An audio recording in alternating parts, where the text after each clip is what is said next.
This is the summary created from the video. Lecture 32 I/O Stream III. In the realm of file handling, Java provides the ability to access files both sequentially and randomly using streams and specialized mechanisms. While sequential access involves reading items one after another in a contiguous manner, random access allows changing the file pointer to any location, enabling non-sequential access to data. Although sequential stream access suffices for many situations, random access becomes essential in certain cases, necessitating the usage of the random access file mechanism. The random access file mechanism in Java allows developers to move the file pointer as per their requirement. A key difference from sequential streams like input stream and output stream, which can only open in read or write mode, but not simultaneously. With random access file, programs can perform both read and write operations on the same file simultaneously, offering a powerful and flexible approach to file handling. The random access file class simplifies file I in Java by providing a unified interface with just data input and data output methods. Objects of this class can seamlessly handle both input and output operations, making the class mechanism straightforward to use. An illustration will soon demonstrate how the random access file class works, showcasing the relatively simple concept behind this powerful tool. File operations such as read and read double write, and write double are similar for random access file as they are for other file handling classes. However, random access file provides both byte and character stream access for reading and writing data, making it a generalized file concept that supports input and output simultaneously.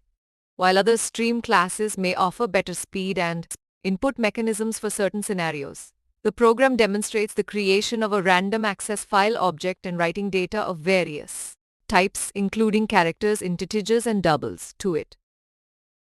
A key feature of random access file is the seek method, which allows positioning the file pointer at any location within the file for reading or writing operations. Calling seek positions the pointer at the start of the file, seek2 moves it to the second item, and seekfile.lengt each takes it to the end of the file.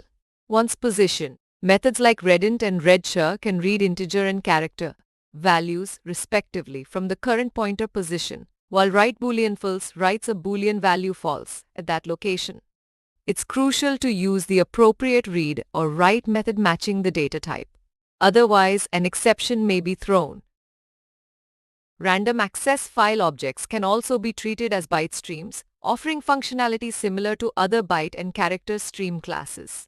In the example, an object or file is created to operate on the city.txt file in read-write mode. The statement or file.seekr file length moves the file pointer to end of the file, allowing data to be appended using the writeByte method, which appends the byte value of a string after conversion. File operations are enclosed in a try-catch block to handle potential exception occurrences. Interactive input and output operations are also possible with random access file, leveraging the data stream concept. Here, data input stream reads from the standard input keyboard, while data output stream writes to a file. The program prompts the user for code, items and cost, storing the inputs using string tokenizer. The values are then written to a file using the writeInt and writeDouble methods of the data output stream class. Alternatively, values can be read directly using the readInt and readDouble methods of the data input stream class. Moving beyond console-based interactions, the concept of graphical input and output allows users to input data via visual elements like text, fields, and buttons. The program creates a frame with 3 text fields for roll number, name, and marks, along with enter and done buttons. User inputs are captured and written to a data file using Java's data output stream. The program handles user events, such as clicking enter to save data or done to exit the application, demonstrating a basic data entry system with a graphical user interface GUI in Java. In summary, the random access file mechanism offers a powerful tool for non-sequential file access, enabling simultaneous read and write operations on the same file. While slower than streams, it is better suited for specific random access needs. The seek method positions the file pointer for reading or writing, and random access file can be used as a byte stream for appending data to files. Moreover, it enables interactive I/O via both keyboard and graphical user interfaces, making it a versatile and flexible solution for a wide range of file handling requirements. Please stay tuned for more summary videos.